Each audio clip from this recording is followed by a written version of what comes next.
शांति 15 मई 2020 बाबा के महावाक्य।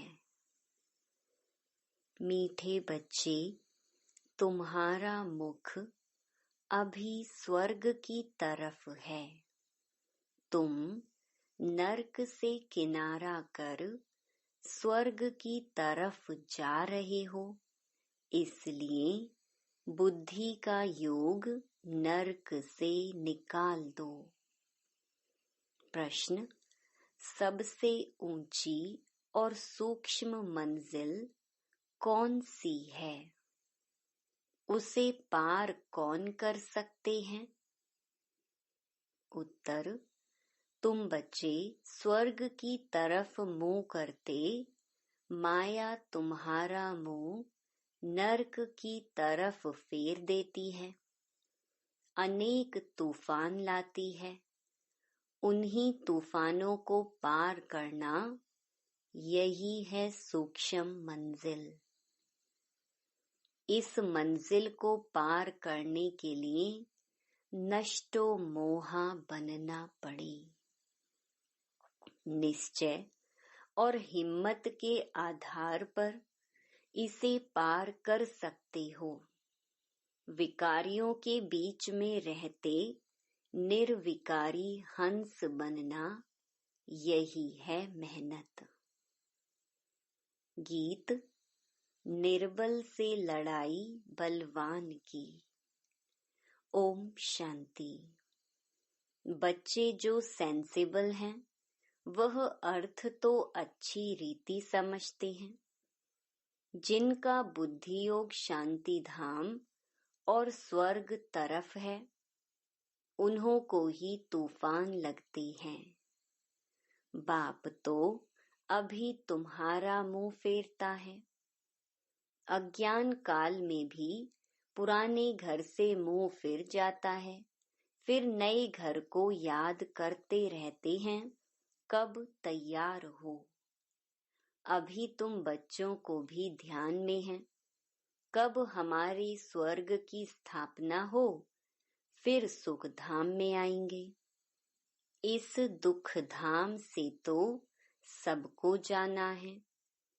सारी सृष्टि के मनुष्य मात्र को बाप समझाते रहते हैं, बच्चे अभी स्वर्ग के द्वार खुल रहे हैं। अब तुम्हारा बुद्धि योग स्वर्ग तरफ जाना चाहिए। हेवन में जाने वाले को कहा जाता है पवित्र, हेल में जाने वाले को अपवित्र कहा जाता है। गृहस्थ व्यवहार में रहते भी बुद्धि योग हेवन तरफ लगाना है। समझो, बाप का बुद्धि योग हेवन तरफ और बच्चे का हेल तरफ है, तो दोनों एक घर में रह कैसे सकते? हंस और बगुले इकट्ठे रह न सके, बहुत मुश्किल है। उनका बुद्धि योग है ही 5 विकारों तरफ। वह हेल तरफ जाने वाला, वह हेवन तरफ जाने वाला, दोनों इकट्ठे रह न सके। बड़ी मंजिल है। बाप देखते हैं हमारे बच्चे का मुंह हेल तरफ है, हेल तरफ जाने बिगर रह नहीं सकता। फिर क्या करना चाहिए? जरूर घर में झगड़ा चलेगा। कहेंगे, यह भी कोई ज्ञान है, बच्चा शादी ना करे। गृहस्थ व्यवहार में रहते तो बहुत है ना। बच्चे का मुख हेल तरफ है, वह चाहते हैं नरक में जाएं।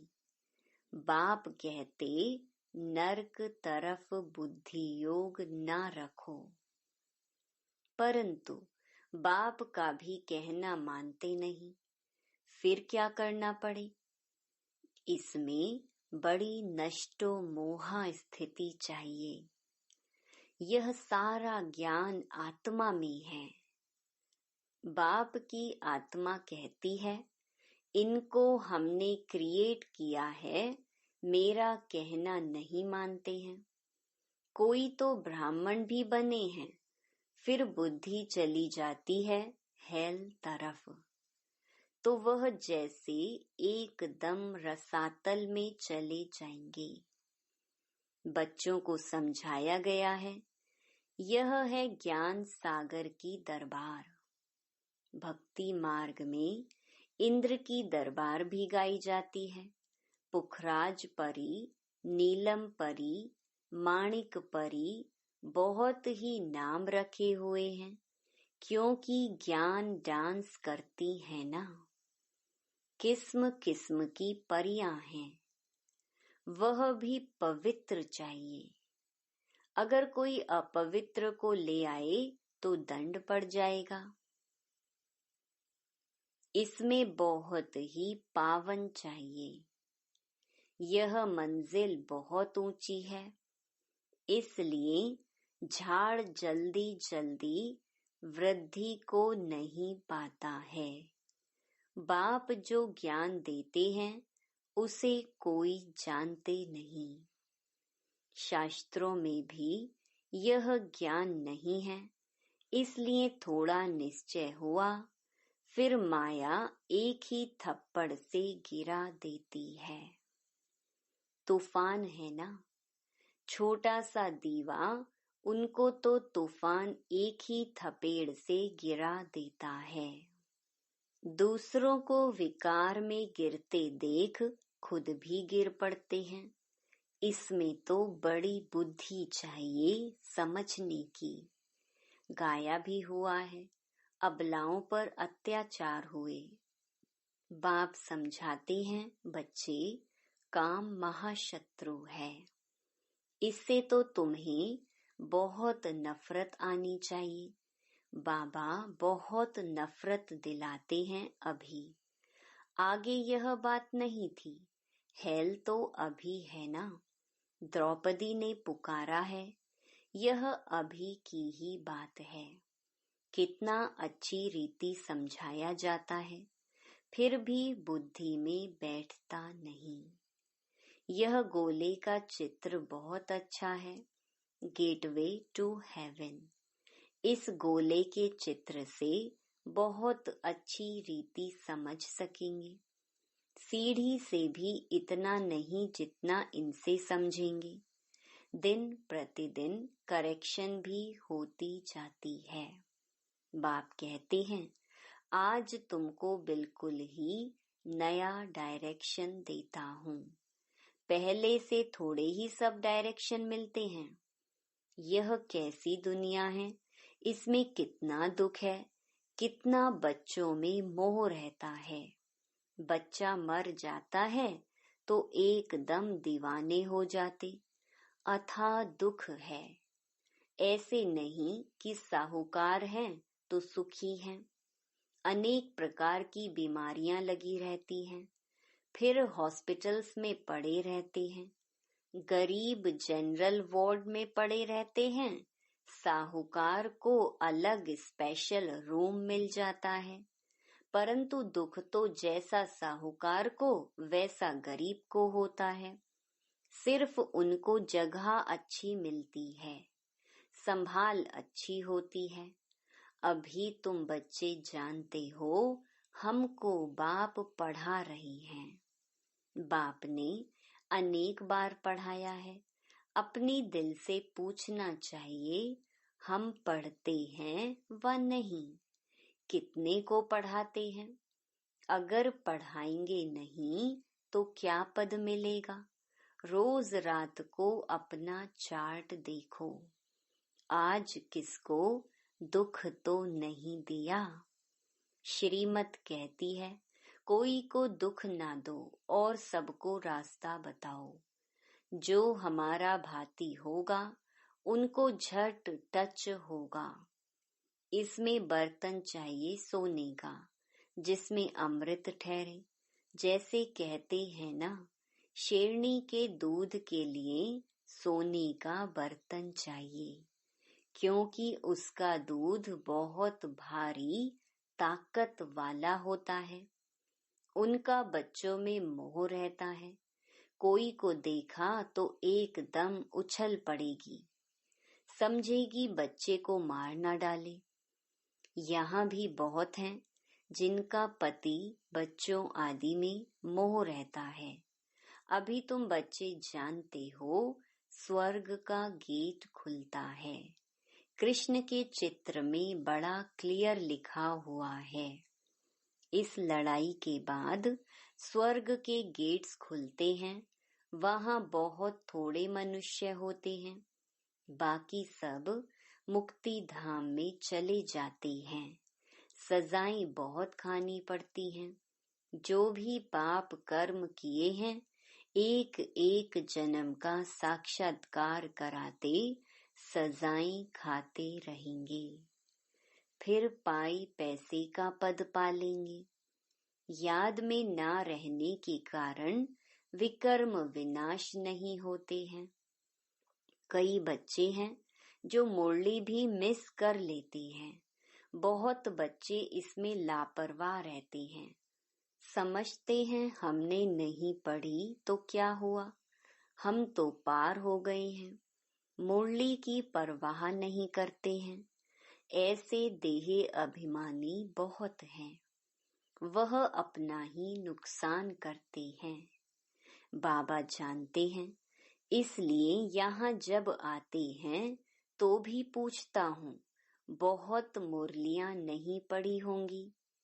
पता नहीं उनमें कोई अच्छी पॉइंट्स हो। पॉइंट्स तो रोज निकलती है ना। ऐसे भी बहुत सेंटर्स पर आते हैं, परंतु धारणा कुछ नहीं, ज्ञान नहीं। श्रीमत पर नहीं चलेंगे तो पद थोड़े ही मिलेगा। सत बाप सत टीचर की ग्लानि कराने से कभी ठौर पा ना सकी। परंतु सब तो राजाएं नहीं बनेंगे, प्रजा भी बनती है। नंबरवार मर्तबे होते हैं ना। सारा मदार याद पर है। जिस बाप से विश्व का राज्य मिलता है, उनको याद नहीं कर सकते। तकदीर में नहीं है तो फिर तदबीर भी क्या करेंगे। बाप तो कहते हैं याद की यात्रा से ही पाप भस्म होंगे, तो पुरुषार्थ करना चाहिए ना। बाबा कोई ऐसे भी नहीं कहते कि खाना पीना नहीं खाओ। यह कोई हठ योग नहीं है। चलते फिरते सब काम करते जैसे आशिक माशूक को याद करते हैं, ऐसे याद में रहो। उन्हों का नाम रूप का प्यार होता है। यह लक्ष्मी नारायण विश्व के मालिक कैसे बने, किसको भी पता नहीं है। तुम तो कहते हो कल की बात है, यह राज्य करते थे। मनुष्य तो लाखों वर्ष कह देते हैं। माया ने मनुष्यों को बिल्कुल ही पत्थर बुद्धि बना दिया है। अभी तुम पत्थर बुद्धि से पारस बुद्धि बनते हो। पारसनाथ का मंदिर भी है, परंतु वह कौन है यह कोई नहीं जानते। मनुष्य बिल्कुल ही घोर अंधियारे में है। अब बाप कितनी अच्छी अच्छी बातें समझाते हैं। फिर हरेक की बुद्धि पर है। पढ़ाने वाला तो एक ही है, पढ़ने वाले ढेर होते जाएंगे। गली गली में तुम्हारा स्कूल हो जाएगा। Gateway to heaven. मनुष्य एक भी नहीं जो समझे कि हम हेल में हैं। बाप समझाते हैं सब पुजारी हैं। पूज्य होते ही हैं सतयुग में, पुजारी होते हैं कलयुग में। मनुष्य फिर समझते भगवान ही पूज्य, भगवान ही पुजारी बनते हैं। आप ही भगवान हो, आप ही यह सब खेल करते हो। तुम भी भगवान, हम भी भगवान, कुछ भी समझते नहीं हैं। यह है ही रावण राज्य। तुम क्या थे, अब क्या बनते हो। बच्चों को बड़ा नशा रहना चाहिए। बाप सिर्फ कहते हैं मुझे याद करो तो तुम पुण्य आत्मा बन जाएंगे। बाप बच्चों को पुण्य आत्मा बनने की युक्ति बताते हैं। बच्चे, इस पुरानी दुनिया का अभी अंत है। मैं अभी डायरेक्ट आया हुआ हूँ। यह है पिछाड़ी का दान, एकदम सरेंडर हो जाओ। बाबा, यह सब आपका है। बाप तो देने के लिए ही कराते हैं। इनका कुछ भविष्य बन जाए। मनुष्य ईश्वर अर्थ दान पुण्य करते हैं, वह है इनडायरेक्ट। उनका फल दूसरे जन्म में मिलता है। यह भी ड्रामा में नोंद है। अभी तो मैं हूँ डायरेक्ट। अभी तुम जो करेंगे उनका रिटर्न पदम गुणा मिलेगा। सतयुग में तो दान पुण्य आदि की बात ही नहीं होती। यहाँ कोई के पास पैसे हैं तो बाबा कहेंगे, अच्छा तुम जाकर सेंटर खोलो, प्रदर्शनी बनाओ। गरीब है तो कहेंगे, अच्छा अपने घर में ही सिर्फ बोर्ड लगा दो, गेटवे टू हेवन। स्वर्ग और नर्क है ना। अभी हम नर्कवासी हैं, यह भी कोई समझते नहीं है। अगर स्वर्ग पधारा तो फिर उनको नर्क में क्यों बुलाते हो? स्वर्ग में थोड़े ही कोई कहेगा स्वर्ग पधारा, वह तो है ही स्वर्ग में। पुनर्जन्म स्वर्ग में ही मिलता है, यहाँ पुनर्जन्म नर्क में ही मिलता है। यह बातें भी तुम समझा सकते हो। भगवानुवाच मामेकम याद करो, क्योंकि वही पतित पावन है। मुझे याद करो तो तुम पुजारी से पूज्य बन जाएंगे। भल स्वर्ग में सुखी तो सभी होंगे, परंतु नंबरवार मर्तबे होते हैं। बहुत बड़ी मंजिल है। कुमारियों को तो बहुत सर्विस का जोश आना चाहिए। हम भारत को स्वर्ग बनाकर दिखाएंगे। कुमारी वह जो 21 कुल का उद्धार करे, अर्थात 21 जन्म के लिए उद्धार कर सकती है। अच्छा, मीठे मीठे सिकिलधे बच्चों प्रति मात पिता बाप दादा का याद प्यार और गुड मॉर्निंग। रूहानी बाप की रूहानी बच्चों को नमस्ते। धारणा के लिए मुख्य सार। पहला, इस पुरानी दुनिया का अंत है। बाप डायरेक्ट आया है तो एकदम सरेंडर हो जाना है। बाबा, यह सब आपका है। इस युक्ति से पुण्य आत्मा बन जाएंगे। दूसरा, मुरली कभी भी मिस नहीं करना है। मुरली में लापरवाह नहीं रहना है। ऐसे नहीं, हमने नहीं पढ़ी तो क्या हुआ, हम तो पार हो गए हैं। नहीं, यह देह अभिमान है। मुरली जरूर पढ़नी है। वरदान, निश्चय के आधार पर विजयी रतन बन, सर्व के प्रति मास्टर सहारे दाता भव। निश्चय बुद्धि बच्चे विजयी होने के कारण सदा खुशी में नाचते हैं। वे अपने विजय का वर्णन नहीं करते, लेकिन विजयी होने के कारण वे दूसरों की भी हिम्मत बढ़ाते हैं। किसी को नीचा दिखाने की कोशिश नहीं करते, लेकिन बाप समान मास्टर सहारे दाता बनते हैं, अर्थात नीचे से ऊंचा उठाते हैं। व्यर्थ से सदा दूर रहते हैं। व्यर्थ से किनारा होना ही विजयी बनना है। ऐसे विजयी बच्चे सर्व के लिए मास्टर सहारे दाता बन जाते हैं। स्लोगन: निस्वार्थ और निर्विकल्प स्थिति से सेवा करने वाले ही सफलता मूर्त हैं। Om Shanti. To watch Peace of Mind channel videos on YouTube, subscribe us on youtube.com/tvpeaceofmind. Just a click for a peaceful life.